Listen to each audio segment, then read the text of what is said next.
Assalamualaikum warahmatullahi wabarakatuh. Nama saya Malika Ayumi, NIM E20193147.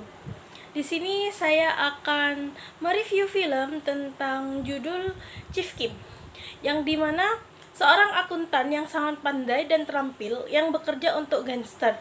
Dia melamar pekerjaan pada perusahaan Teki sebagai wakil manajer di departemen akuntansi dengan maksud menggelapkan uang perusahaan. Di divisi tersebut, Sang Rayong menemukan dirinya terlibat dalam politik yang mengancam kebangkrutan perusahaan. Sang Rayong perlahan menyadari bahwa ia lebih suka melawan korupsi yang dilakukan segelintir petinggi perusahaan yang mengancam keutuhan perusahaan dan memperjuangkan hak-hak karyawan. Grup Teki adalah perusahaan besar yang sangat terkenal. Banyak orang yang berharap bisa bekerja di sana. Namun ternyata kenyataan sebenarnya tidak seperti itu. Ia berjuang untuk menyelamatkan grup Teki yang membusuk perlahan dari dalam, melawan korupsi dan irrasionalitas dalam perusahaan.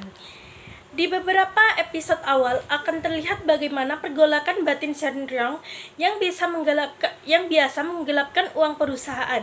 Dirinya yang anti berbuat baik mendadak menjadi malaikat penolong karena tidak sengaja tergelincir di lapisan es. Latar belakangnya yang tercelah berubah menjadi tuan berbudi yang dikenal orang banyak, yaitu Tuan Penyelamat.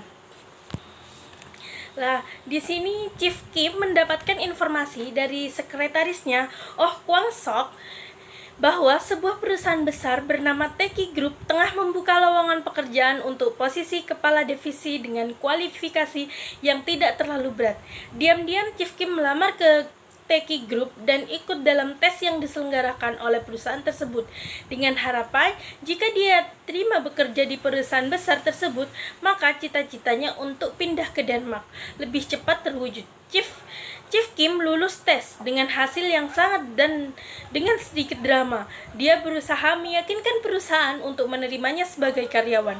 Pada akhirnya, Chief Kim diterima bekerja di Teki Group sebagai kepala divisi operasional.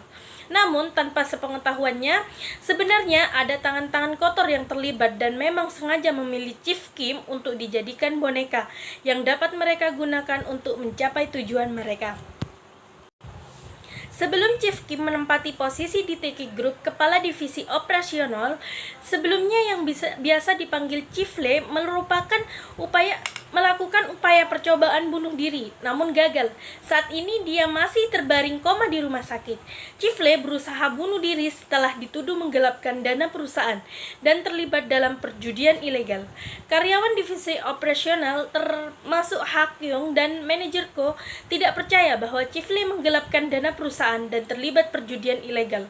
Mereka mengira Chief Le tidak masuk kerja selama beberapa hari karena dia sering mengambil cuti untuk berlibur. Divisi operasional semakin menjadi bulan-bulan divisi akuntansi yang mengatakan bahwa perusahaan menjadi kacau karena ulah Chief Le. Seo mengenal Chief Kim yang berkali-kali ditangkap polisi ketika dia masih bekerja untuk gangster, sebagai seseorang yang pandai dan licin yang beberapa kali lolos dari jeratan hukum. Oleh karena itu, ketika Seo membaca nama-nama pelamar yang lolos ujian serta wawancara dan menemukan Chief Kim sebagai salah satu kandidat, dia langsung merekomendasikan Chief Kim agar diterima masuk di Teki Group.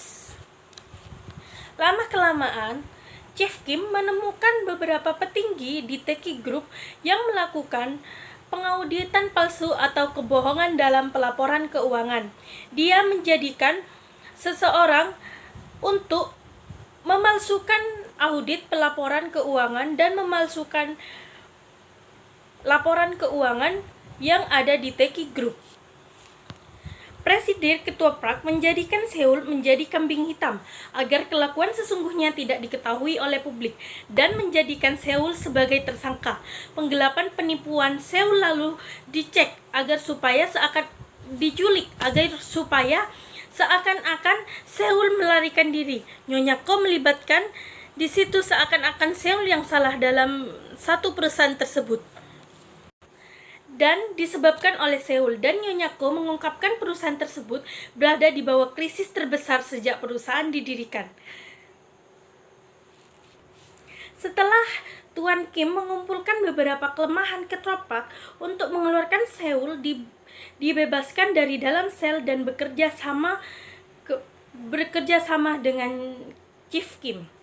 Tuan Park akhirnya menerima surat penangkapan dakwaan untuk pemaksaan penipuan, pembukuan laporan keuangan, surat dakwaan untuk paper dan real estate, surat dakwaan dana ilegal, surat dakwaan pelanggaran sistem rekening dan penggelapan.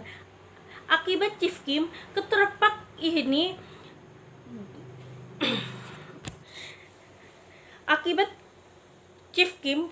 ini mendapatkan dan masuk sel penjara dalam kurun waktu seumur hidup.